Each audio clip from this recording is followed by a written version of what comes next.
Assalamualaikum warahmatullahi wabarakatuh. Bertemu kembali dengan saya Dr. Suwandono dalam video tutorial tentang interval negosiasi dalam kasus negosiasi separatisme. Untuk lebih jauhnya, para sahabat saya semua bisa membaca buku yang saya tulis dengan judul Manajemen Konflik Separatisme, Dinamika Negosiasi dalam Penyelesaian Konflik Mindanao. Baik, kita bahas satu persatu. Apa itu yang disebut dengan interval negosiasi? Atau dalam bahasa sederhana kita bertutur tentang katakanlah ruang lingkup negosiasi dalam konteks kasus separatisme. Dalam grafik ini, dalam gambar ini bisa tercermin tentang katakanlah pilihan yang akan dipilih oleh para pihak yang sedang bernegosiasi. Ini adalah intervalnya dan ini adalah ruang yang akan dinegosiasikan. Sehingga kita perlu berbincang tentang dua hal dalam konteks interval negosiasi, yakni para pihak yang melakukan negosiasi dan apa yang diperbincangkan dari para pihak yang bernegosiasi.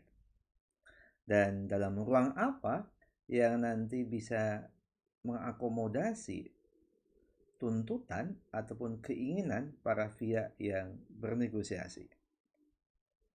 Baik, kita coba masuk secara pelan-pelan.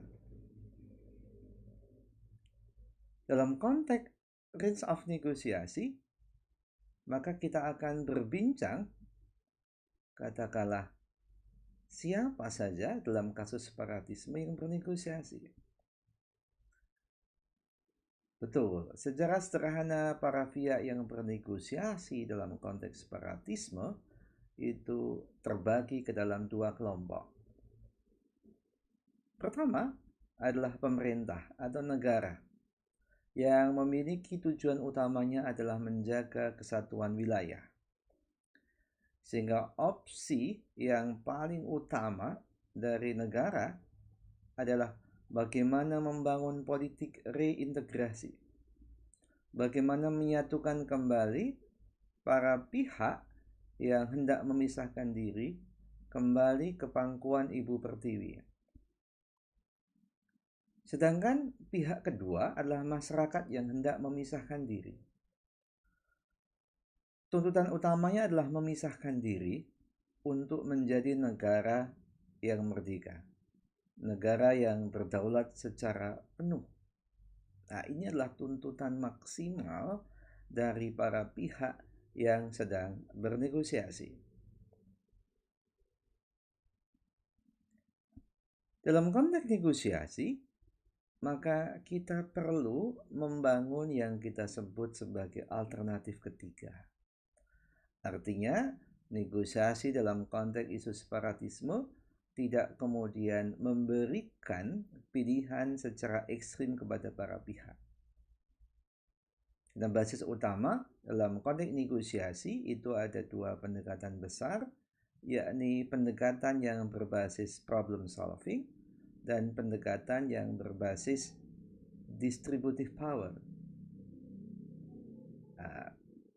Pendekatan yang kita gunakan dalam konteks alternatif ketiga adalah pendekatan yang berbasis problem solving, yakni bagaimana untuk mendapatkan titik kompromi baru yang disepakati bersama. Jadi kita berbincang tentang bagaimana cara mengkompromikan kepentingan yang saling bersebelahan. Bagaimana membangun visi bersama untuk mendapatkan satu titik yang disepakati yang memungkinkan kasus separatisme ini bisa diselesaikan secara damai. Dalam istilah buku-buku besar negosiasi, alternatif ketiga itu dikenal dengan istilah BATNA. BATNA sebagai akronim dari istilah Best Alternative to Negotiated Agreement. Jadi alternatif terbaik yang bisa dinegosiasikan agar tercapai sebuah kesepakatan. Bagaimana katakanlah Batna dalam isu separatisme itu sendiri? Mari kita pahami satu persatu. Mari kita kenal Batna dalam konteks isu negosiasi separatisme. Yang pertama adalah formula otonomi biasa, yakni pemberian kewenangan administratif kepada para pihak yang hendak memisahkan diri. Yang kedua adalah otonomi diperluas. Jadi ibaratnya kalau otonomi biasa itu hanya pemberian kewenangan administratif, maka kalau otonomi diperluas, maka kita berbincang tentang pemberian otonomi tidak sekedar dalam isu-isu administratif belaka,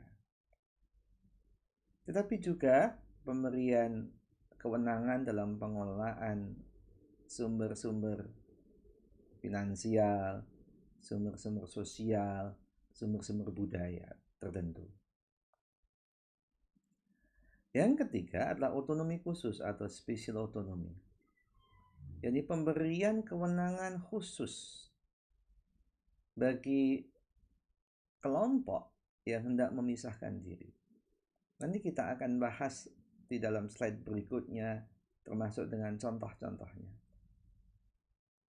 Yang ketiga, atau yang terakhir, yang keempat, ada formula federasi, yakni pemberian opsi menjadi negara bagian. Nah, memang ini akan menimbulkan problem yang cukup serius bila katakanlah negara tersebut adalah berbasis negara kesatuan atau unitary system. Kalau negara itu sudah berbasis federal system, maka sebenarnya akan lebih mudah, tidak begitu problematik. Ya, baik, kita baca satu persatu dari Batna yang tadi sudah kita sampaikan sebelumnya. Kelompok-kelompok yang hendak memisahkan diri di sini, dan inilah negara. Nah, kemudian pihak separatist group itu memiliki kepentingan atau tuntutan yang paling maksimal adalah merdeka penuh. Negara atau pemerintah yang sah itu menghendaki adalah politik reintegrasi. Nah, otonomi khusus itu adalah pemberian opsi yang katakanlah paling ringan bagi pemerintah. Nah, tapi dalam konteks kelompok separatis group, pemberian otonomi biasa ini sekedar hanya basa-basi. Dalam kasus di studi yang saya teliti di Mindanao terkait dengan isu separatisme, otonomi biasa ini tercermin di dalam Tripoli Agreement. Jadi kesepakatan untuk pemberian ruang otonomi kepada kelompok-kelompok politik di Mindanao untuk mengelola secara administratif. Yang negosiasi itu diprakarsai oleh Muammar Gaddafi sehingga dikenal dengan sebutan Tripoli Agreement. Bila kemudian opsi otonomi ini tidak disepakati, maka pemerintah bisa menawarkan opsi yang namanya otonomi diperluas.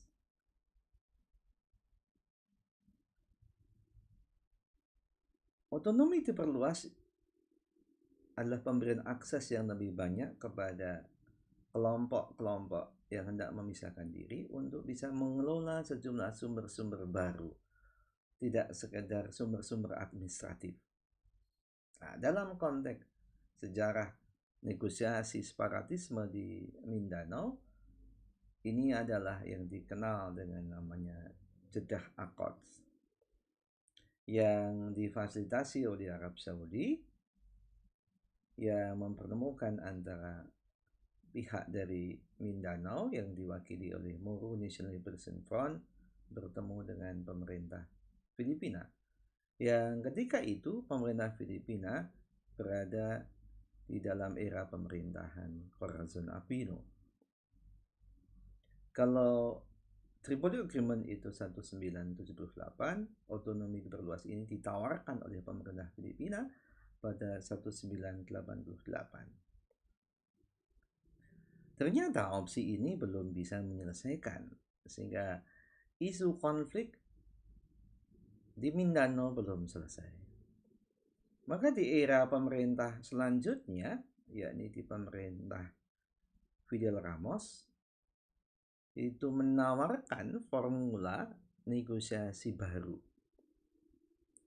Ini tercermin di dalam Final Agreement 1996, di mana masyarakat Mindanao, kelompok politik di Mindanao itu mendapatkan otonomi khusus atau special otonomi.